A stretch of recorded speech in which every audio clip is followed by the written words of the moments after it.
Hello friends, welcome to my YouTube channel Dharma's world. Friends, AP డిఎస్సికి సంబంధించి merit list కోసం అభ్యర్థులంతా లక్షలాది మంది అభ్యర్థులు ఎదురు చూస్తూ ఉన్నారు. అయితే డిఎస్సి మెరిట్ లిస్ట్ సంబంధించి మరికొద్దిసేపట్లో అప్డేట్ ఇస్తారని చెప్పి తెలుస్తుంది. కోర్టులో ఒక నిర్ణయం వచ్చిన తర్వాత కోర్టుకు సంబంధించి నిన్న వచ్చినటువంటి నిర్ణయం బేస్ చేసుకొని ఏదైతే ఎట్టి పరిస్థితుల్లో మెరిట్ లిస్ట్ ఇవ్వాలని చెప్పేసి కోర్టు చెప్పడంతో దాన్ని దృష్టిలో పెట్టుకుని ఇంకా లేట్ చేయటం ఎందుకు అని చెప్పేసి మెరిట్ లిస్ట్ ఇవ్వడానికే మొగ్గు చూపడం జరుగుతుంది.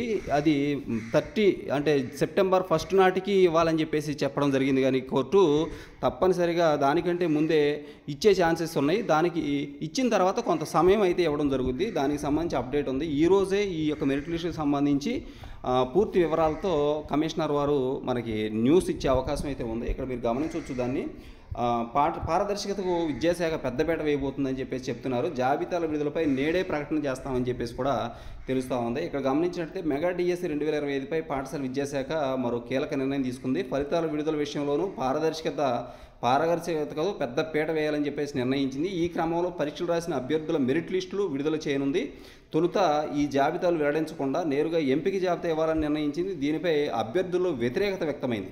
పైగా మెరిట్ జాబితా లేకుండా ఎంపిక జాబితాలు ప్రకటిస్తే అనేక అనుమానాలకు తెరతీస్తున్నట్టు అవుతుందని చెప్పేసి గతంలో గ్రామ వార్డు సచివాలయాల ఉద్యోగుల విషయంలో మెరిట్ జాబితాలు లేకుండా నేరుగా ఉద్యోగాలకు ఎంపికైన వారి పేర్లు ప్రకటించడం జరిగింది. అప్పట్లో ఈ విధానంపై విమర్శలు వచ్చాయి. జిల్లాల వారీగా ఎవరు ఏ స్థానంలో ఉన్నారనే మెరిట్ జాబితా లేకపోతే తమకంటే ఎవరు ముందున్నారు, ఎవరు వెనకున్నారనే వివరాలు అభ్యర్థులు తెలుసుకోవడం వీలు పడదు. ఈ నేపథ్యంలో డిఎస్సిలో మెరిట్ లిస్టు విడుదల చేయాలని తాజాగా నిర్ణయించడం జరిగింది. అయితే ఈ జాబితాలు ఎప్పుడు ఇస్తారు, సర్టిఫికేట్ల పరిశీలన జాబితాలు ఎప్పటి నుంచి అనే విషయాలపై, అంటే సర్టిఫికేట్ల పరిశీలన జాబితాలు ఎప్పటి నుంచి విడుదల చేస్తారు అనే విషయాలపై గురువారం అంటే ఈరోజే పాఠశాల విద్యాశాఖ ప్రకటన జారీ చేసే అవకాశాలు అయితే చాలా స్పష్టంగా ఉన్నాయన్నమాట.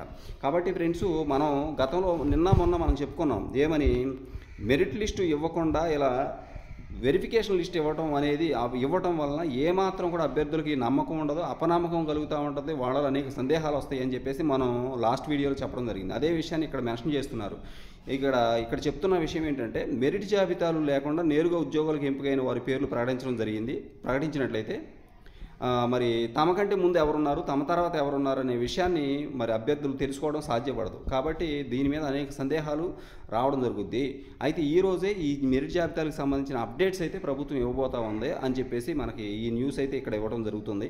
అయితే ఈ సర్టిఫికేట్ల పరిశీలన జాబితాలు ఎప్పుడు వస్తాయి, అలాగే మెరిట్ జాబితా ఈరోజు చెప్తారు, ఈరోజు ఇచ్చేది రేపు ఇచ్చేది, దాని మీద మనకు క్లారిటీ వస్తుంది. అయితే సర్టిఫికేట్ల వెరిఫికేషన్ జాబితాలు మాత్రం సెప్టెంబర్ 1 తర్వాత వచ్చే ఛాన్స్ ఉన్నాయని చెప్పేసి తెలుస్తూ ఉంది. అయితే వాటిని కూడా ప్రభుత్వం ఒక ముందడుగు తీసుకుని ముందే వాటిని ప్రకటించి సమయం ఇస్తుందా, లేకపోతే సెప్టెంబర్ 1 తర్వాతే ప్రకటిస్తుందా అనే విషయాలు అయితే మనకి కొద్దిగా క్లారిటీ రావాల్సి ఉంది. అది ఈవినింగ్ లోపు మనకి మరి దీని మీద ఏదైనా నోటు ప్రకటించినట్లయితే ప్రభుత్వం మనకు అర్థమయ్యే అవకాశాలు అయితే ఉన్నాయి. Thank you so much for watching. Please share this video and subscribe my channel. Thank you so much.